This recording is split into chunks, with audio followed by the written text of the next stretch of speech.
I just got his. It's just recorded. Okay. So yeah, so like the idea of our historical encumbers our story about ourselves, our depictions, what we said about ourselves, distinct from history or American history. And I say that American history has to be used as a specific reference point, not to exclude it, but to use it for what its purpose is. Except for what did we say about ourselves? What did the world say about ourselves outside of American history? When you look at world literacy, it's a completely different narrative about who we are. And even when you talk about the term black within itself, when you look up the legal definition of black, it is a modern term that's only colloquially used here in America. It wasn't being used around the world. And I tell people it's only a 700-year-old term. So what was people's identity before them? What were they saying before them? And you'll see that they use their history to paint a narrative to erase ours. And so how I see American history, I see it being used as a weapon, basically. You know what I mean? To erase Aboriginal culture, Aboriginal languages, and they say this is who you are. So inside the book, I relate that to what I call culture disassociation. So like, just like me, I lived out here in Canada for years. I never made no association to being indigenous here. I'm like, yeah, we came over here on slave ships the whole time. And that's a narrative that was given to me. And it's given to me in middle school, high school, college. These are the narratives, so it's being, you know, impressionable in our minds. And so when I found out something that was contrary, I'm like, wait a minute, I need to do further investigation. And as I did further investigation, it led me to creating this. And the psychosis is the culture disassociation, because we say that this is America, except for my great-grandfather, great-grandmother said this is Lenape Hokan territory. You know what I'm saying? Or they called it by many different names. And I'm like, so this is not called America, this is so-called American name, like American Vespucci. You know what I'm saying? And then I'm just like, he's Portuguese. So, and then you listen to people say, yeah, I'm African-American, or they say that I'm black, and I got people that's friends and family, yeah, I'm a black man, and I know that they, you know, sense of pride, and I get it. But I'm like, you're not escaping the Eurocentric psychosis, because these are terminologies that was created by people who colonized us here in so-called America. And so, making reference to being African American, that was created by European. This is created by European colonists. So you don't escape it. So how do we break the psychosis? Whereas though, when you're talking about the images being depicted, we gotta give them the information, the proper information, and then give them the references, so that way they don't feel like, you know, you making it up, and people don't feel like you're condemning them. It's not to condemn them, it's to say this is the facts. Right. Let's make the correction now in consciousness. Could you show her some more of the pictures of the original artwork of what America was? In terms of the artwork, yeah, I can show you. I got so many pictures, and like even here, these are 1600. This is from the 16th century. These are portraits of African women being depicted as Native American. I'm gonna show you a page that I got called "Dispelling the Misconception." I'm gonna show you these pictures because you're gonna be like, wait a minute. And like I said, what's this brother doing with a parrot on his head, on his hands? What is this? And this is another depiction of original so-called Native American. And he breaks that down in a book, what the animals represent. And of course, just to show you, 1800 picture of what we call the Tainos. These are people that's Latin today. They call themselves, you know, Hispanics. And I'm like, well, when you look at the original picture of what they look like and who they was, you find out that they were integrated as a result of, you know, Spanish colonization.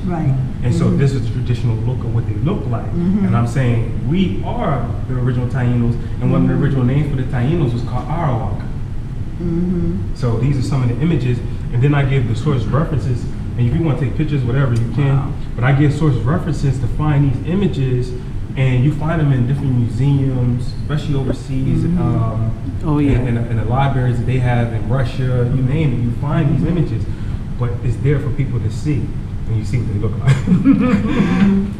And this is called the Europeanization of Aboriginal people, this particular chapter.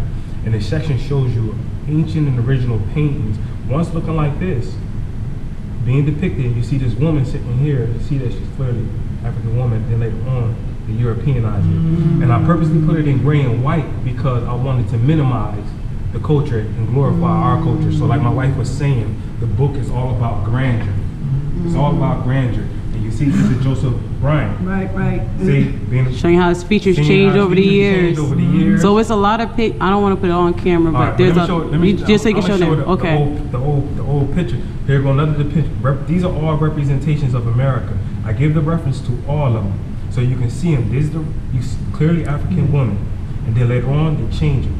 They change them. They change how they look. Change your history right in front of you. And let me show you this one page. They change how they look. They change how they look. They change how they look. The straight nose. There you go. They change how they look. This is where they get it from. This is what they turn it into. But look at this page. Where is it at? I want to show you where they minimize the culture. So these are the pictures that you was looking at, what they want to put up for the mural. Right. For the freeze. Yeah. You see it. So they put us in the background. This is us. They put us in the background, but they make us look small like little children. Miniature. But this is symbolic to minimizing our culture, to let us know that it was defeated. And if you look at the pictures, they all sad. They all sad. Right. Because the culture was taken away. And we said, well, why do we got these little African people walking around with tobacco leaf dresses and feathers on their head? What does that mean? No, the one that's on the freeze now, they're Anglos, they're white Anglos. I'm glad you said. Yeah. This is what's been. This is really deep. The All right. fact that So, you have do you want me to stop, or you want me to keep Keep recording? Keep going. Okay. And I want to show. I want to show you these. When you guys read it, and you get the. One of the things that I do in this particular chapter is called Dispelling the Misconception. I say, can you guess what continent these pictures represent? I put the reference, I don't put the answer. I put the reference because I want you to do the work, to go behind me, to see what I'm talking about. And I say, now tell me what they represent. And I go from there. And the first thing everybody said, oh, these are African. This is from Africa. And I say, no, this is so-called America. These are representations of what the Aboriginal people look like. And I give you the reference. And as we go through the book, we'll see pictures. Mayans, the Mayans, so-called Aztecs, locks. So African women with locks. Wow. This is our depiction of ourselves. So the question becomes, how did it change into what it is today? And this is this comes from an actual vase. I give the actual references so people can find everything that I'm talking about. So it's just not, it's not here. It's not poor scholarship. It's not poor scholarship. There you go. So you'll find all images throughout here and represent. Let me show you the woman. Matter of fact, because I got a lot of women. Now, these are pictures representing America. Always represented by African women. You always see a parrot, you always see a jaguar, because it represents the continent in which where the animal come from and the people come from. So you will always see them being depicted, are women. And that's why I'm just like, when people go through this book, it's going to be something really wonderful. Enlightening. Very enlightening. Who it is, and it don't have any, what do you want to call it, any biasness towards any people or even condemn them. It's just like bringing an awareness to our attention about who we are as a people. It's just the truth. It's just dealing with the truth. So that's why we need this in the history classes for the children. That's why we need this to be taught to the young people, because they don't need to see the images they've been currently seeing as where history began for our people. Right. And look, picture, look, this right here is a sculpture of a representation of what we call America. Now you see she's fully dressed. You see she got on a metal shield with a tobacco leaf headdress and everything like that. She's not all naked looking like like she don't have a proper status. Or she has a poor status. She's in armor and everything like that. Right. It shows some sense of importance. And these represent the 4 different continents. So what you would see right here, the turbans would represent so-called America, but you also have people wearing turbans in so-called America. Now, this represented Asia, this represented Europe. So you had the 4 continents with Africa, Asia, and Europe. And one more thing I'm gonna show you, just so people can see what I'm dealing with. Where is it?